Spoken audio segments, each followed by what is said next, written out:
Ladies and gentlemen, now it's too late with Alan Mosley. Guys, welcome back for another episode of It's Too Late. I am your host, Alan Mosley, joined again this week by, I guess the de facto, by process of forfeit, the gold medal for late night producer goes to Sherry Voluntary. Sherry, how are you doing? Wonderful. You just can't get enough of me. I know. Mwah, mwah. I like it. It's good. You're doing such a good job of pretending to be the producer. Then we'll just go on pretending. Yes. So, Sherry, I know that you're actually not going to be in the show later when we're talking about all this crazy stock and Robinhood and all that kind of stuff. But go ahead and tell the audience at home, just how much money did you lose in the short? I lost exactly zero as far as I haven't checked my investments in a couple of days, but I didn't have any money in that stuff. But if it's affected cryptos, then I've lost some. You know the thing, this is like tangentially related to what we're going to talk about later in the show with our guest, but I kind of wanted to talk about this with you. I see a lot of people saying, and it's really more like some of the elites. Some of the elites are saying that, well, the reason why this is such a big issue is because you have all of these people who are not normally in the market who are jumping into the market kind of at the whims of, this kind of populist sort of movement. But you have to have money to get into the market, right? But they have money because they have stimulus checks, and they're taking their stimulus checks and using that money to buy like AMC or GameStop or Silver, although I think that was a hoax. And yeah. So that sort of kind of leads to two interesting questions, because far be it for me to side with the elites. So it's not that I'm siding with the elites. I'm just simply saying, if people really desperately needed stimulus checks that bad, as like they're starving. Right. They're starving, Sherry. They need stimulus checks. Ethiopia over here. But then they're able to have that disposable income to go put in GameStop, which, guys, I have stepped foot in a GameStop before. I got to tell you, it's been a hot minute since I've stepped foot in a GameStop. Yeah. So it seems like maybe they weren't hurting for that money as bad as... You see what I'm saying? I see where you're going. I see where you're going. All right. Yeah. I mean, GameStop is sort of... It reminds me, it has that scent of death that Blockbuster got like in the last few years. I always feel like I'm walking into a Blockbuster. I'm like, I smell it coming. This ripe old scent of death. You know what the thing is too, though, is like this is weird to say because obviously it didn't work out this way. I think GameStop was a much newer company. Like Blockbuster was around a long time before GameStop was, and so GameStop is still around when Blockbuster's gone. But but Blockbuster had movies, right? And I think for me at least, granted, I didn't go to Blockbuster a lot because their prices actually kind of sucked. Like your local mom and pop video store was better than, and all the good B movies. But that being neither here nor there, is that I remember going to the video store because, I mean, granted, back in the day, stuff like Netflix or whatever was brand new and it wasn't as widely available. But even now, we can sign on to Netflix right now and you can find lots of things that are not on there, or it's not available in your region, or and now you're on your VPN and saying I'm from Somalia so that you can watch Airplane or something. So but that was what the old mom and pop video store was good for, is you could go to the old movie section. And I remember this is a random little anecdote. I remember having actually just graduated high school, and I considered myself a movie connoisseur. But being a young lad, there was lots of classic films I had not seen, like that I had seen references to or had heard other people talk about. But like, I didn't own a copy of Deer Hunter when I was born in 1985, right? Wow. So I did that. I remember the summer before my first year in college, I spent several weekends going to the movie store and renting movies like Godfather and Deer Hunter and Deliverance because, squeal like a pig. And, Apocalypse Now. Like lots of movies that were just old enough that they were already classics at that time. But like, why would a random 18-year-old in the early 2000s have those movies on? Right. Like, you know, They were our parents' like generation's yeah, movies. and funny enough, like my parents, like it's not that they don't like movies, but they weren't like huge movie buffs, I guess. So they didn't have a huge home library. They were the kind of people that taped. For the young No. people in the audience, in No. the old days when something was on TV that you liked, or you rented a movie and you wanted to rent it Yeah. forever, you just popped your tape in, and then you popped the tape in the other one, and you Right. just ran it, and all of a sudden, so the Pirate Bay was very analog once Yeah. upon a time. Yeah, you had to rent a second VCR in order to record the one you wanted. So I'm not saying we did or we didn't, but we had a ton of tapes. But they were all movies that were rented since my childhood. So they would have been movies that came out in like Lion the King. early 90s and on. So if it came out before 1989, we didn't have it and I hadn't seen it. And so I guess I don't even know where I'm going with this other than just to say like there was a place for that. But with GameStop, I don't really see a place for that. Like with games, so first of all, we're further into the future than Blockbuster was. We're its current year. Yeah, you can stream those games. Every game is on Steam or Google, or you get a digital license and you download it. No one even has the box anymore. No one Right. has a CD anymore with a game on it. That's gone. They're all just digital, or they're It's all mobile. They're on your freaking phone. Right, yeah. So there's something to be said that when people say, well, they have all this money laying around because of the stimulus. Well, I'm saying there might be a little bit of truth to that. I'm not saying you should go grab up the money from the poor people because those poor billionaires deserved it more. I'm just saying that there's maybe some truth to that statement. That's all I'm saying. Yeah.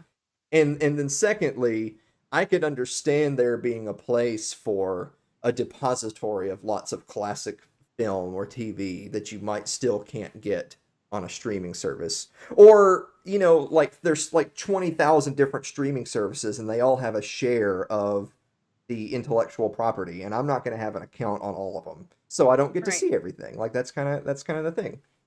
But so there makes sense for the video store, but GameStop doesn't like GameStop has old games, as in there's still games that are on discs.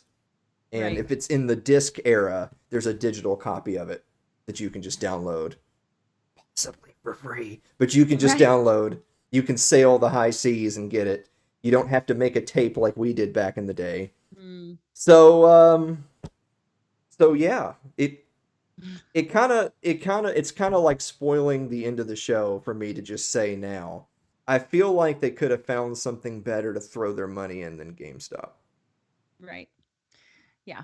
Maybe some technology, innovation, Yeah. something. But that's the problem. When you have novices getting involved in a game that's rigged by the elites, when they try to play the game, there's a little victory maybe, but in the end, you gotta be able to beat them, and you can't beat them at that game, not the way they were doing it. So Well, it's funny. We'll end on that before we take our first break. That I actually saw somebody making a comment in that thread that one of the stocks, I guess that it was kind of a combination of they got into it late, plus it crashed quick. And so they ended up basically losing everything they had put in. I think it might have been with AMC. And it's like, well, you can't have a good belly laugh because the hedge fund guys are losing their shirt and not think it can't happen to you. If you're gonna look at the market as sort of a form of gambling, then you can't also say, well, they're getting what they deserve and I'm not. That's not how. Right. Not If how it's it all works. about the laws, then you shouldn't mind losing. Speaking of the laws, we're gonna be back with the meme of the week and viewer mail right after this. Don't go away.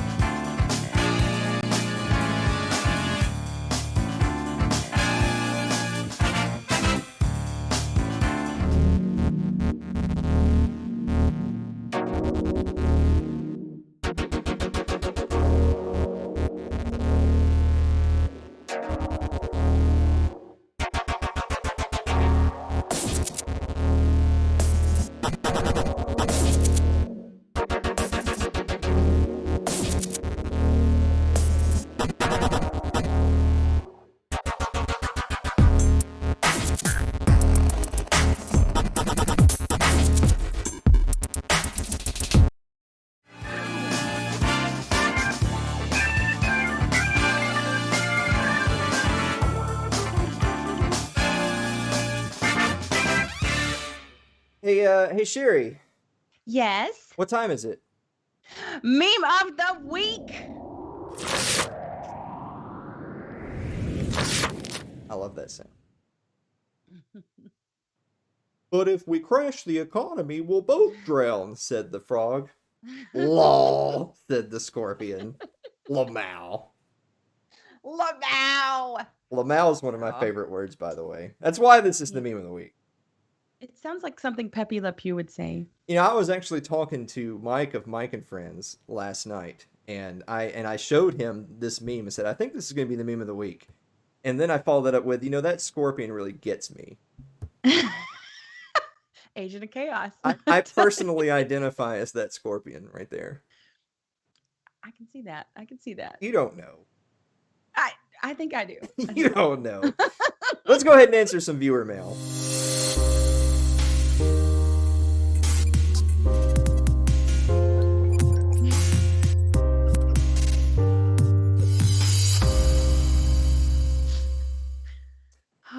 All right, we're going to start off with Lyle Durio, who writes, Dear Alan and Sherry, that meme is pretty good. I think mine is better. Thanks, Lyle. Yeah. That's a good question. Celeste Annis writes, Dear Alan and Sherry, Harry Potter or the Chronicles of Narnia? Ooh. Oh. All right, I'm gonna let you go first. Okay. I loved Harry Potter, by the way, and I think there's a lot of great stuff in there, but I think the Chronicles of Narnia has a bigger depth of understanding and meaning, and I think it's a much more deep stories. Yes. So you are correct. That was the right answer. So good job. You win. Yay! Yeah, so I'm gonna say Chronicles of Narnia too. Even though they kind of made some, some movie faux pas, I feel like. I mean, Liam Neeson as Aslan was good. Everything else was bad. Whereas obviously, I mean, I don't even care a whole lot about the Harry Potter movies, but I can acknowledge that they were huge, successful, and all that. But yeah, Chronicles. I'm gonna say, it's kind of the same thing. Like, I remember, because of the movie franchises back in the day, people used to say, "Are you a Lord of the Rings person or a Harry Potter person?" Which, like, for one, they're way different tales than it's really apples to oranges. But purely in terms of they were both popular movie franchises, kind of in the same era, I would have still said Lord of the Rings because for the same reason, Lord of the Rings was a way deeper, more epic tale that dealt with a lot more like principled, like serious socio-political things. Like, even if the movies were really made more for entertainment than that, and loses some of the stuff from the books. And I know some people, like some hardcore scholarly types, would say, "Oh, the movies are terrible because they did it." But when you look at the just breadth of material of Tolkien, I think that particular series of movies was about as good as any director could do. So, Lord of the Rings is better. That wasn't even the question. I'm just telling Celeste so that she knows. Lord of the Rings is awesome. Lord of the Rings is better than Harry Potter. Chronicles of Narnia is better than Harry Potter, and Lord of the Rings is better than Chronicles of Narnia. Yeah. I think the thing is that, they're dealing with issues that mean more when you have, like, C.S. Lewis is never going to revise the Chronicles of Narnia to be woke. Even if he were alive, he wouldn't do that. Those principles meant a lot to him, and they really mattered. And I think J.K. Rowling, she's kind of fallen to the wokest crowd, and those aren't principles that live forever. Big archetypal stories that, like, Jordan Peterson would talk about. Well, it's funny that you say that, because not only do those principles not live forever, they're like, Rowling is already dead because the left mob's already coming for her because she said some anti-transgender stuff, allegedly. Not woke enough. She's not woke enough. Yeah, so like they've already come for her. Yeah. I mean, I think this is weird to say. I think in some ways Tolkien is immune to that because, let's face it, the low IQ status people who are about wokeism aren't reading Lord of the Rings. True. Number one, and two, he's dead. So they don't have a live person to scream at. Right. Whereas Rowling is here, therefore we're going to scream at her. You just burn those books, not those people. Yeah, exactly. Burn those people. Eric Eli writes, Dear Alan and Sherry, this is the too early section of It's Too Late. Who are the prospects for 2024 presidential nominations for Republican, Libertarian, and Democratic Party? Okay, so we'll do Republican Party first. I feel Cruz is going to run again, right? Like, I mean, he's on the train of running every time. You might as well just keep running until he's not in politics anymore. I feel like Rand Paul will run again. Yeah? No? Probably. I mean, I don't know. He might have had enough by now, but I doubt it. He might have had enough, but I think Rand probably fancies himself as he thinks he did a good job of rubbing elbows with Trump. So if Trump is out of the game, which I've said on a previous episode I think he is, then Rand is going to say, I'm just going to grab that MAGA and, steer him. I think Cruz is definitely trying to do that too. Oh, yeah. Well, my thing back in the day when Cruz was still early on the scene and Rand had only been in the Senate recently, that a lot of people, I mean, literally as Ron Paul was exiting stage left, a lot of people were really hoping that Rand was going to take over the mantle, which A, no. And B, like he didn't even endorse his dad in 2012. Right. So, but weak. But even that being neither here nor there, a lot of people were saying, well, Cruz and Paul are like these tight allies in Congress. So that's going to be the team right there. But then Cruz threw his hat in to run after Rand had already announced he was running. So that clearly shows you they're really not interested in being a team. They're really more interested in who can win. And so it was just a no-go from minute one. So they'll definitely run. The establishment choice is going to be some loser like Nikki Haley or Liz Cheney. The this is what they'll do. The Republicans who are trying to appeal to the leftist mob will say, look, we have a woman too. Right. But it'll be just they just happen to be the worst warmongering. Exactly. It'll be like a Hillary Clinton. Like they'll be aghast that their woman doesn't win in the same way that the left was aghast that Hillary didn't win. But anyone that can take half a step back and look at the picture can see, well, she didn't win because she's one of the worst human beings. Mm-hmm. And they need to convince Condi Rice to run. Oh. That's the Republicans' big everything winner. Yep. I doubt she will. Yeah, her running mate will be something. Right. How can we lose? So that's Republicans, Libertarians. Who gives a shit? And Justin Amash will run. It'll be Dave Smith and Justin Amash, and then Amash will win, and then all the Smith people will be really angry that darn it, we just can't seem to get Liberty on track. Imagine that. Politics doesn't work. Boy, I just made a lot of people mad. Democratic Party. I mean, if Biden's still alive, there's no reason to think like if Biden is still alive and in good health, like they're not. Because they would be taking a huge risk to unseat their own incumbent. Yes. So he would have to be on board with that. Like, he would have to say, 4 years is enough for me. Here's our lovely Kamala.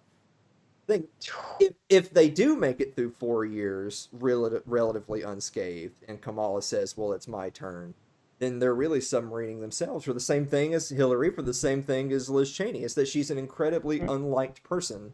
So you're hurting your own chances if the party acquiesces to giving her a turn. Which means they'll probably do it. There you go. Andrew Avery writes, Dear Alan and Sherry, if you could live in any era but the current, which would it be and why? Oh, thanks for letting me go first. I mean, I've always wanted to live in the future. I know that's not. I mean, this is why you can't be the producer, Sherry, because we say too many of the same things, so we don't have anything to riff off of. I was going to say that I was going to ask Andrew, does the future count as an era I could pick to live in? Because does altered carbon count? Every person who says, "Oh, I really loved it back in 19 tickety," you're lying. You won't have your phones, you won't have your internets, you're gonna be rolling your window up like Right. this. It's just garbage, man. Especially if you're a woman, you're going to be dying in childbirth and banging clothes on a rock. No, thank you. I love I like my technology. I love the Louis C.K. bit where he says, black people don't mess with time machines. Like anything before 1980. Oh no, thank you. I don't want to go. I'm fine right here. Thank you very much. So everyone who says that's just lying. He also asks, by the way, do you think the world will be a better or worse place at your expiration date? I feel like that's an impossible question to answer because because that's subjective, one, and two, I mean, you'd have to define the world being better. Like, Right. if your family and community and technology and science and health are better, then it's hard to say the world's a worse place. But if we're getting ready to start World War III with Iran, then the world would in fact not be a better place. So I feel like that's impossible to answer. So Andrew, you are suspended for 1 week. Clay Davis writes, I'm just kidding, Andrew. Dear Alan and Sherry, what's your favorite Western film? Sherry. Oh, me. Okay, all right. I love The Good, the Bad, and the Ugly. Okay. I love that movie. I'm not a big fan of Westerns, but there are some I love, and most of them contain Clint Eastwood. I guess I have to say that. Oh, you don't say. Yeah, The Outlaw Josie Wales. I love that one too. The Good, the Bad, and the Ugly is primo. I tell you what, I'm gonna say True Grit. That's a good one too. That's a really good. I'm gonna say the original. I'm gonna say True Grit, and now I'm gonna be real conscious. I've already pissed everybody off about talking about the LP. The remake's better than the original. Don't at me. I agree with you. Well, you know that there's John a lot of Wayne people who is in just the original, but there's a lot of people who just by default say the original is always better because rosy color glasses and all that. No, dude, the modern True Grit's a good movie.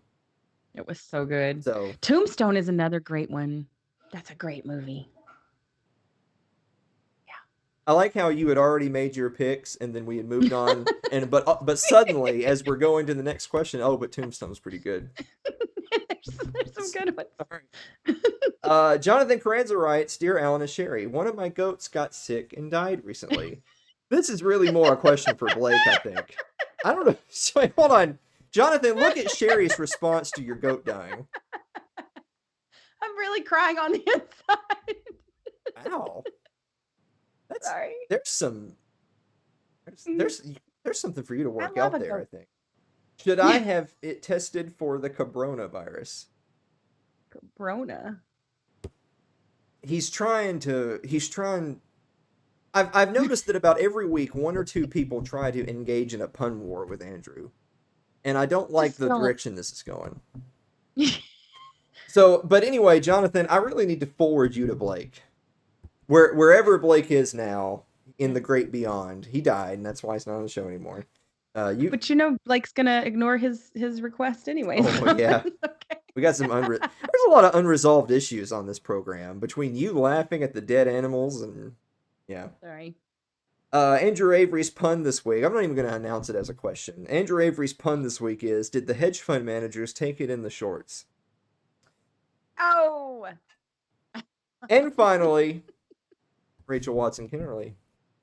Oh, look, I'm still a top fan, even after not asking a question for a couple of weeks. How is that even possible? She seems so nice. But then those questions are a little under, Well, okay, a few weeks ago she had asked a question, and I answered the question with a non-answer. But if you've ever watched the show before, that's kind of what we do. And then we talk about Tombstone. And then she wrote, and then she left a question like a week or two after that and said, why should I ask another question when you haven't answered my last question? But unlike Lyle, that actually is a question. And so I answered that question with, that's just how I roll. And now she's wondering why she's still a top fan. You're still a top fan because you keep leaving such engaging questions. There you go. That's the only answer. Well, we're way over time. I'm sorry. I'm a terrible producer. That's such a shame, too, because we have a guest this week. A great guest. It is a great guest. Guys, we're going to be back with our friend Mike Maharrey of the 10th Amendment Center to talk about Robinhood, stocks, and shorts, and everything in between. We'll be right back after this break.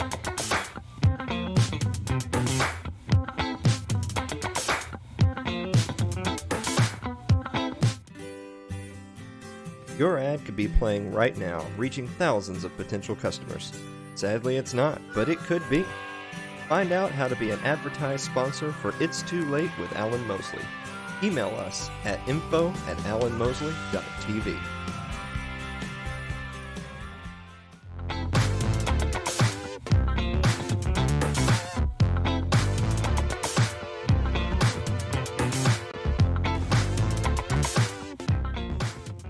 Our guest today, ladies and gentlemen, needs no introduction on this program. I forgot to count how many appearances it's been. Dadgummit. I've been trying to keep track of this. I don't know how many appearances it's been. It's more than the number of appearances I've had on Godarchy. I can't imagine why that is. The National Communications Director of the 10th Amendment Center, as well as a content director for Schiff Gold, who's here to talk about all the financial hubbub going on in the news. It's Mike Maharrey. Mike, have you managed to stick around for the show? Hello. Good day. Yeah. How's it going? Yeah. It's going, Tombstone, 2 thumbs up. Is that your favorite? It is. It is your favorite. Yeah. Is it because I'll be your Huckleberry. I was gonna say, is it because of Sam Elliott? Or is it because of Val Kilmer? I don't know. I just think I like the whole movie. It's just a good movie. All right. That's fair. All right. Yeah. All right. Well, anyway, we're going to introduce the topic for this week. So we're a little bit late to the show because, we do a weekly show, so sue me. But we're going to be talking a little bit about the whole fiasco with the shorting of stocks and Robinhood and r/WallStreetBets on Reddit. So we're going to start off by talking about some of the losses that the big firms have taken. This is from Reuters. Losses on short positions in U.S. firms top $70 billion. So that was from a few days ago. So I know that number has gone up and also then back down. But we'll get to that a little bit later.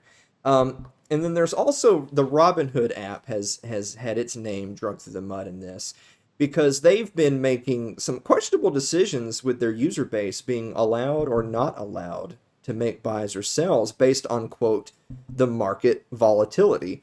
And to be totally fair, Mike, this is market volatility, right? It's not that they're lying that this isn't market volatility. I think it's more people questioning the motives and opportunity of groups like Robinhood to sort of nudge movement in the stocks one way or the other. So I'm going to start with you right there. So first of all, we're going to kind of take a layman's approach to all this for people who have seen it in the news, but they're not invested in the market. They don't know anything about trading stocks. They see a bunch of movement. They see it in the news. They see that a lot of rich people are mad, and a lot of this huge populist movement is saying, aha, I got you. But they don't really understand anything past who is and isn't upset and what the corporate press tells them, which, shocker, the corporate press is often a little bit slanted. So we're going to start right there, Mike. So first of all, what is going long on a stock versus short on a stock? And what would be an example of a stock one would want to be long on versus a stock one would want to be short on? Well, let's start with the longs. Longs are easier to understand. Basically, you're just thinking, oh, this stock is going to go up. So you buy it to hold it until it goes up. So that's your long position. Something that you might want to be long in is, say, gold mining stocks. If you think gold is going to go up because of Federal Reserve money printing, you look at gold mining stocks, think, oh, these are pretty low right now. I'm going to buy them. I'm going to hold them, and then hopefully they'll go up and I'll make money. So long is basically what most people think of when they're thinking investing in stocks long term. And they're expecting to make money because they feel like that stock's going to go up in value.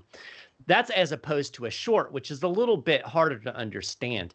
But when you short a stock, you're basically saying, I think this stock is going to go down in value. So what you can actually do is you can go and you can borrow certain stocks, and you borrow them from a broker. You sell those stocks at the price that they're currently selling at. And then you wait until that stock goes down in price. You buy the stock back, you pocket the difference and give the stock back to the person that you borrowed it from. Now, you can see where you can get in trouble right now. And that brings us right into what happened with these big hedge funds. They had shorted GameStop. Was the primary stock, but also others. AMC was another biggie because, as you already talked about, these are kind of dying business models. Nobody's going to the mall to buy their video game cartridges anymore. And so a lot of these big hedge funds, the investment giants, had shorted GameStop stock. In fact, I heard that it was like the most shorted stock ever in history or something to that effect. And so what happened was that these folks on Reddit said, you know what, we could squeeze these dudes by buying a bunch of this stock and moving the price up. Well, they're expecting the price to go down. So when the price starts moving up, they have a bit of a problem. And if it starts to go way up, then they're going to have to sell out of their short positions in order to get that stock back so they can give it back to whoever they borrowed it from. And then they're losing lots of money. And then it creates what's called a short squeeze, which is when the short positions start to buy those stock back so they can give them back to who they borrowed them from. This makes the price go up more. The more buying, the more the price goes up, and then the bigger the squeeze gets. So it kind of creates this cycle, and that's exactly what we saw with GameStop. The price went up, like 600% or some crazy number like that? Sure, yeah. Well, okay, so a couple of things in there that I kind of want to touch on is I think some people who even are sort of tangentially informed about the stock market, maybe they didn't understand the concept of borrowing and shorting until recently. Like what's Right. borrow? I didn't think you could borrow a stock. I thought you bought a stock and I thought you sold a stock and you owned it when you bought it. So I think that's something that it's sort of new to the national consciousness. And I think the second thing is, and I'm trying really hard in our analysis today, I think you and I both sort of have kind of our bleeding heart feelings about who we would like to see win and lose. But Right. who we would like to see win and lose based on our feely feels, I don't feel like that's very valuable. I think we should assess it honestly and be frank with both sides where they could be right or wrong. And so I kind of want to launch into that for a second. You're hearing a lot of the market elites, so to speak, the hedge fund types, the millionaires and billionaires, as Sanders would say. They're upset with this because they're saying, these people who are sort of engaging in a short squeeze, these are not principled investors who saw an opportunity and latched onto it, and then they're going to make a buck, and then they're going to reinvest somewhere else in the market. They're doing it because it's just sort of this amorphous populist blog on an internet forum, and some guy or guys who runs the forum says, hey, let's do this, it'll be funny. Or some people have kind of connected it to, a lot of these rich types who got bailed out in 2007 and 2008 while the rest of us were taking a haircut. This is an opportunity for us to strike back at them, even if we're perhaps acting in, to use a more academic word, acting irrationally, perhaps. They're doing it purely, sort of out of spite. Now, I'm not saying I'm losing any sleep over the hedge fund managers taking a loss, but do you think that there's actually a little bit of truth to their complaint? I mean, it all depends on how you look at it. The market is what it is. And the market doesn't care about anybody's feels or really anybody's opinion. All the market cares about is where the money's going. And, we can analyze that, these people weren't being principled. They're just trying to stick it to but the bottom line is they threw a bunch of money into a stock for whatever reason they did it. And the stock did exactly what a stock is going to do. When you buy it up, the price of the stock went up. And the fact of the matter is, whenever you take a short position, you are taking on a risk, and that's the nature of the beast. So it's really hard to feel sorry for them. Because that's the way the market works. And, this kind of stuff has been going on forever. I mean, you have the guy that has the big investment newsletter, and he sends out to all his guys, hey, buy ABC company. And he's holding a bunch of ABC companies, so he gets all of his people to buy it, and it goes up a little bit, and he sells his shares. I mean, this is nothing new. This has been going on in markets for decades within the trading circles. I think what really rankles the folks that are, kind of the in the know mainstream hedge fund guys is the fact that these dweebs on social media, as they look at it, did this to them. They're not supposed to be able to play the game, and we'll take our risk, but we're not going to take our risk from these guys. Well, too bad. That's the way the market crumbles, right? Yeah, I mean, I can definitely see that. I sort of kind of making the analogy because you and I are the sports ball guys, and we had our weekly Allen's sunken cost money pit where I would be making picks for sports gamblers out there, and irrevocably people like to make gambling analogies when it comes to the stock market, which I think is totally fair. I think from a legal standpoint, buying and selling of stocks is not legally considered gambling. If you live in a state where gambling is illegal, you can still buy and sell stocks. But that's not fair, though, right? It absolutely is. It absolutely is a gamble in so much as you're picking winners and losers the same way you would teams in football. But I think something that's interesting to point out here is that both in the sports gambling world and in the stock world, there's a reason why betting the money line, or for people who don't know that, it's just picking a winner and a loser. When Alabama plays UAB, Alabama Birmingham, if all you had to do to win $1 million was bet $1 million on who would win, Alabama or UAB, everyone would be a millionaire, right? Because everyone would pick Alabama to beat UAB. But that's not how it works. You would probably have to pick the point spread. Well, what if Alabama's a 40-point favorite and they only win by 39? Well, now you've lost the bet. And vice versa, and this is something kind of like a criticism for myself from my sports betting days, is I would often look at what teams I thought would win, and I would put money on who I was picking to win. But there's a flip side to picking winners. It's also picking losers, right?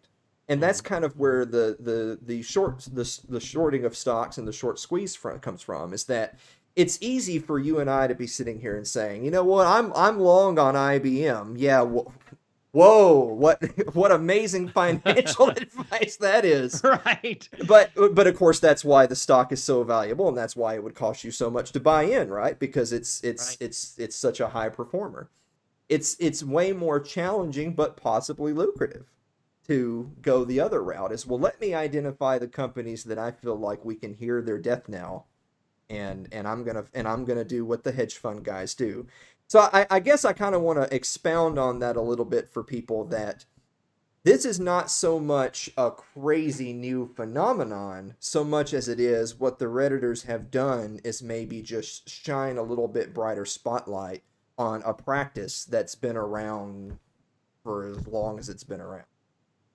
Well, and let's look at it a different way. Let's say that instead of folks on Reddit message boards encouraging each other to buy the stock and running the price up that way, let's say that a couple of weeks ago, GameStop announced that it had created this new streaming technology, and it was going to be able to stream games in some magic way that's never been done before.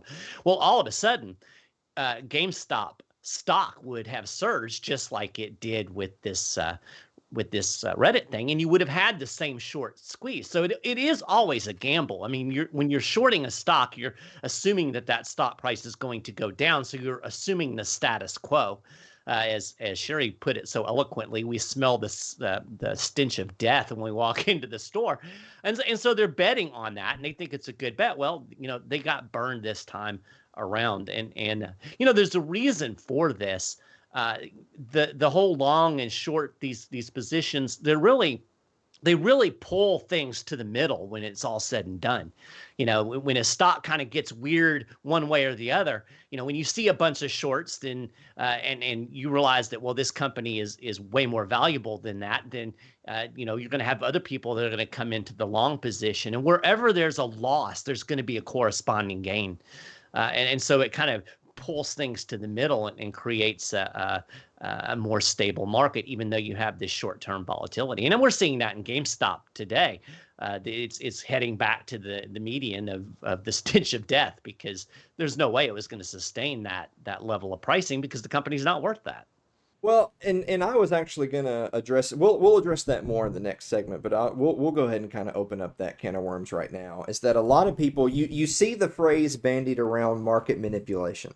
That's such a poisonous phrase, because it gets used both directions. So the hedge fund guys are going to say, these evil Redditors, they're engaging in market manipulation.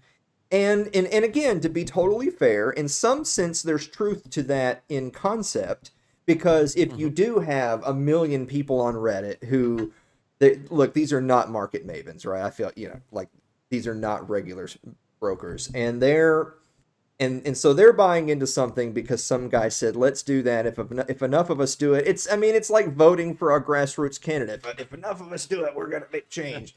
And so it's not based necessarily. No, don't get me wrong. You could, as an independent person, have said, you know what, I see what the hedge funds are doing, and yeah, I think if there's enough capital, we could squeeze this thing, and I could come out looking good. So I'm not saying that didn't happen for anyone. I'm sure there were some people that looked at it and said, yeah, this might be a good move.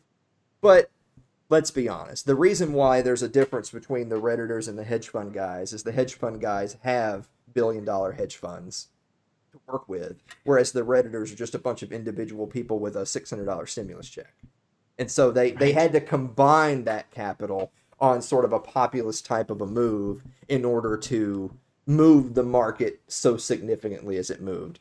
And so to open up that can of worms about market manipulation, I can see in concept that one could argue, well, they're manipulating the market because it's not grounded in financial advice. It's totally grounded in a kind of like a political movement more than it is a stock movement.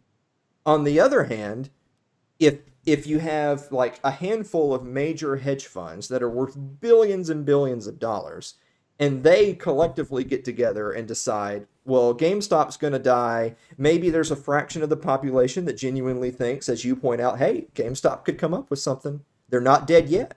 They could come up with something. It could turn around. But we're going to short it, and that's going to, how is that not market manipulation? But what the Redditors did is market manipulation. Right. Well, and what does the Federal Reserve do every single day? I mean, if you look at the overall stock market, you have record stock valuations right now in the midst of what is clearly still a recession due to the government shutting everything down for the pandemic. There's no way that there's any economic connection with the stock market valuations that we see today and the actual economic reality on the ground. That's all juiced by the Federal Reserve's monetary policy. And, who's getting all of the money that's printed by the Federal Reserve? Well, it's the bankers, the people that are running these big hedge funds. So, the game is rigged from that side all the time. Again, it's hard to feel sorry for these people because they're just getting a taste of their own medicine. And you had some dudes on Main Street came in and made a little ripple on Wall Street. And I mean, there's this part of me that says more power to them, but it does reveal that reality that, in many ways, I mean, manipulation is what the market is, especially in a crony capitalist system that we've evolved into today. It's not free market in any way, shape, or form. Well, I think you hit the nail on the head right there, that a lot of people who, again, they're involved in this thing more because it's a movement and not because they have a principled intellectual underpinning to their decision-making process. And so because... I mean, I love GameStop, man. Yeah, amen, brother. And AMC, let's get all those theaters open. But to that point, is because they don't kind of have that principled intellectual underpinning, and because it's really just a populist movement, you have a lot of people within that movement who, when potential regulations come along, they'll think they'll welcome them, which is bad. Or they no one's talking about the Federal Reserve and fiat in WallStreetBets. That's not really tripping people's tongues, because they don't really get where the market manipulation really comes from. They're just trying to engage in the system. And again, don't get me wrong, you and I can't, like, I can't end the Fed. You and I can't end the Fed. So in some sense, it's like, well, if it's kind of like you can't beat them, you join them, right? Like, well, if I really have no control over fixing the quote unquote market manipulation, then the next best thing I can do is to engage in the manipulation best I can. And if that's not the capitalist spirit, I don't know what is. But we're actually wait. Are you telling me if I vote harder, I can't in the Fed? I already PO'd all the other libertarians talking about Amash and Smith earlier, Mike. You don't. All right, sorry. Don't die on that hill with me. So we're actually going to come back from the break to talk about a few of the power players in this conversation, and then Mike and I are sort of going to give our predictions on how this is all going to ultimately play out when we come back from the break.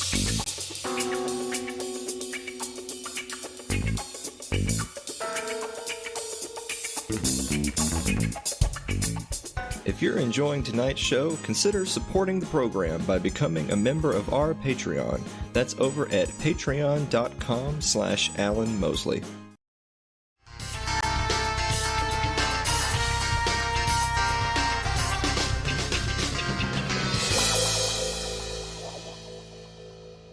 Guys, welcome back to It's Too Late. I'm here with my guest today, Mike Maharrey of the 10th Amendment Center. So I'm gonna display a few names really quickly, and then we'll go into it. First is Stephen Cohen. Mike, I'd actually messaged you earlier in the week, said, "Hey, what do you know about the Stephen Cohen guy?" And you said, "Who?"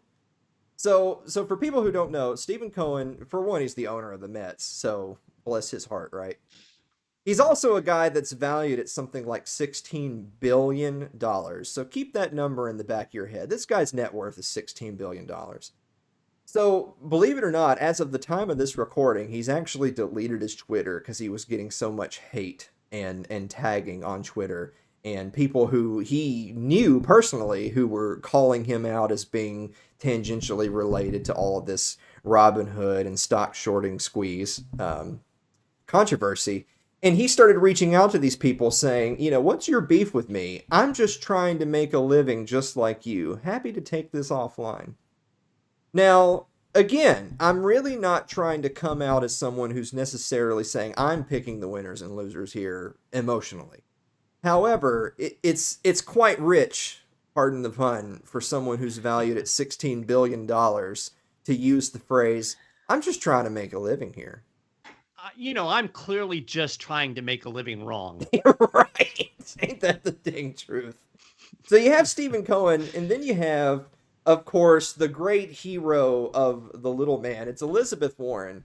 Now, Elizabeth Warren is someone who's practically made a political career as trying to brand herself as, she's a socialist, but branding herself as the common working man's champion, fighting against the Wall Street fat cats, fighting against the economic and political elites.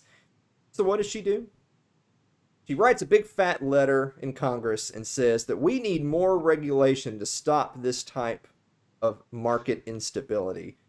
I'm going to take a pause right there. Mike, do you think Elizabeth Warren is looking for regulation to combat market instability because she wants to help the poor Redditors with their $600 checks, or is she going to be helping Goldman Sachs? So with that big letter, that was the in the Fed letter? Is that what that was? She's going to... You know what? I'm willing to bet that the word Fed does not, or Federal Reserve does not even feature in her letter at all. Yeah, I'm gonna get. It's kind of like shorting a stock. I'm gonna go out on a limb here. I'm gonna say probably the regulation that they'll come up with will probably benefit Goldman Sachs. And in fact, I'd be curious to know how much money Goldman Sachs donated to Elizabeth Warren's various campaigns. They were a huge donor to Barack Obama. I know that Sherry can still hear us, even though she's not in the scene. Sherry, see if you can look up really quick how much money Goldman Sachs donated to Elizabeth Warren. I'm just curious if that's a number that we can find. I see those things around all the time. But last but not least, Mike, what we're talking about in this segment is some of the swamp monsters. When you're talking about market manipulation, real market manipulation, when you're talking about inflation and money printing and the government picking winners and losers, that's swamp monster central. And I know you won't guess it. Guess who is a senior advisor at Citadel, one of the main firms involved in the short squeeze? Oh, so many names run through my head. Tell me. Ben Bernanke. Ben freaking Bernanke. Ben freaking Bernanke. Tell us a little bit about how you're not surprised Ben Bernanke is somehow involved. You know, people who don't know, Ben Bernanke was a Federal Reserve chairman at the beginning of the 2008 financial crisis who didn't see it coming and was the architect of quantitative easing, which is basically money printing and bond buying by the Federal Reserve. And when he launched that little program back in 2009, 2008, he swore before Congress that the Federal Reserve was not monetizing the debt, that it was not going to hold all of these bonds on its balance sheet, that it was a temporary emergency measure. Just in case you're wondering how it all panned out, all of those bonds are still on the Federal Reserve's balance sheet. So, yeah. So if big fat liar. Yeah. So if we can sum up our conversation so far, we've talked a little bit about what a shorting a stock is and the squeeze. We've talked a little bit about how WallStreetBets versus the hedge funds plays out, and how we're not necessarily here to pick winners and losers. We can sympathize with the common WallStreetBets guys, and we can say, we can all have a good belly laugh when the billionaires lose their shirts because someone else engaged in the exact same type of market manipulation they did. But we're not, as free market people, as libertarians, we're not saying we're picking winners and losers, though. If it works out that the hedge funds lose their shirts, them's the risks, that's the breaks. Mm-hmm. Vice versa, if the poor Wall Street bet guys keep on pushing the narrative, but they're doing it out of spite and not out of financial sense, and a lot of those guys end up not getting a cent of their money back, that's the way the market works as well. So we're going to end on that note. How do you see now that it's not quite a full week, but we'll say now that you've seen about a week of this playing out, GameStop, AMC, a handful of others, some of the popular online traders restricting activity, people wondering out loud what the motives are and what firms own what firms and what firms are tied with what hedge funds. How do you see all of this ultimately playing out? Well, I think short term, you're going to see GameStop go back to somewhat close to what its original valuation is, because that's the way the market works. And everybody knows that that's not a viable business model. And so a lot of those folks who, bought in on some kind of principle when GameStop was up 200 or 300%, they're going to lose a bunch of money, and, pity on them. I think longer term, the ramifications are going to be interesting. I think in a lot of ways, it's going to go back to the status quo.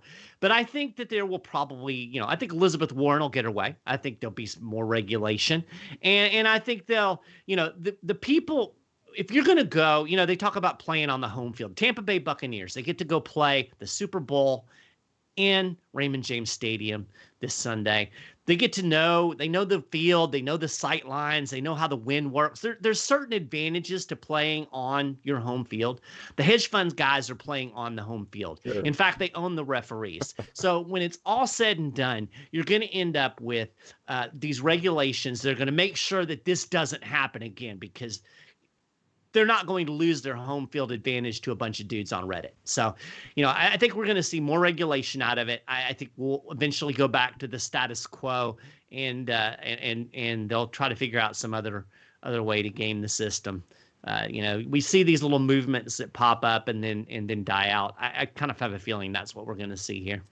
Yeah, Mike, I tend to agree with you. I'd already said before that, I know that the people running that group have really been pushing people, hold on for dear life. Hold on. Hold the line as they're preaching, because in that way you're just putting continued pressure on the hedge funds, and you're seeing those $70 billion plus losses mount. But as you've already pointed out, at the time of this recording, the market's already correcting. But in some sense, that's exactly what you expect, because if GameStop as a company hasn't foundationally changed over the last week, which to my knowledge it hasn't, then there's no reason to believe that its market price is going to continue to stay at that elevated level. Vice versa, if I had a group of those Wall Street bet guys here right now, I would be telling them, guys, the way the market, like you did a good thing. There was a vulnerability and you exploited it. And I'm not a market manipulation, cry foul, run to the state guy. I say good on you. That's what the fat cats do every day of the week. But the way that they make out is that once they've exploited the weakness, then they cash in some of their chips. If you don't then turn around and cash out and make some of your money back so that you have a larger pool to then turn around and invest in perhaps the next squeeze, then you didn't really play the game right. I really can't stress to people enough that I sympathize very much with those people. I sympathize with people who had very genuine, heartfelt, personal anecdotes of, because there's a lot of young people in that group. Let's face it, a lot of these are not 60, 70-year-old retirees trending on Reddit talking about where they're going to invest. These are young people. And I sympathize with some of those young people who said, I remember, my parents had a hard time in the early 2000s and the economy was tanking and, my dad lost his job or my mom's 401k crashed. I get that. I really do. And far be it for me to judge people on how they make their investment decisions. It's none of my business how they make their investment decisions. If they make them, and in this case it works out, at least for a while, then obviously they know something I don't, right?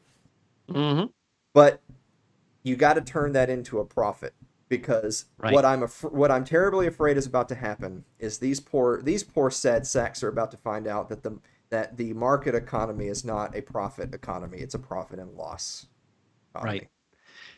There's an adage in investing 101. You've got to know when to leave the party. And, I think even bigger picture, looking at the broader stock market, I think people need to be aware of that and understand the bigger manipulation that is going on with the Fed, with the money printing, with the debt. All of these things are going to implode at some point. This stock market's not going to keep going up forever, broadly speaking. So you've got to know when to leave the party. There is always money to be made, and there's always money to be lost.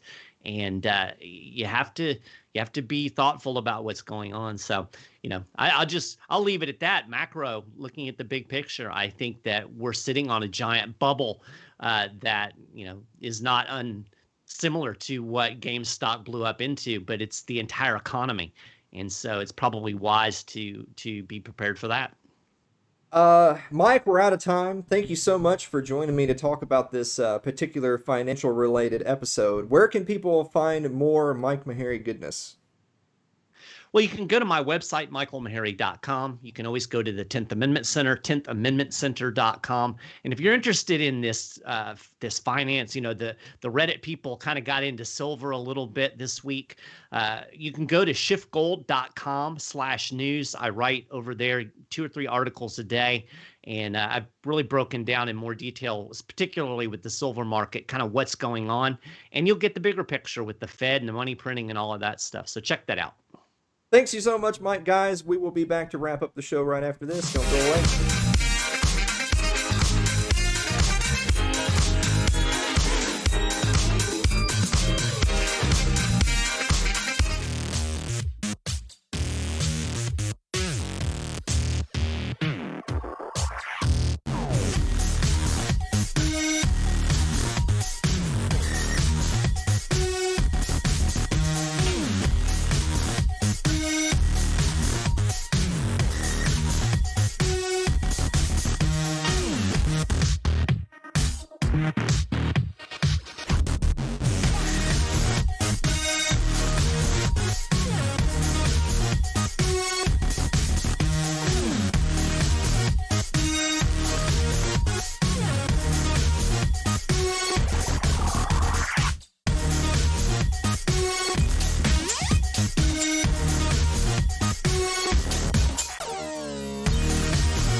like our Facebook page. It's facebook.com/Alan Mosley TV.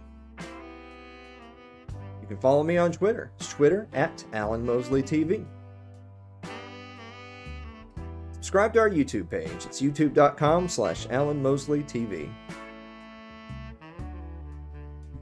We're out of time this week, guys. Also, we're on Odyssey now. ODYSEE is a new video platform. It's done by the LBRY folks. So I actually really like their platform. It's definitely a blockchain, decentralized, free speech platform that hopefully won't go the way of Parler. So we're on Odyssey now. You can check us out there. It's Alan Mosley TV.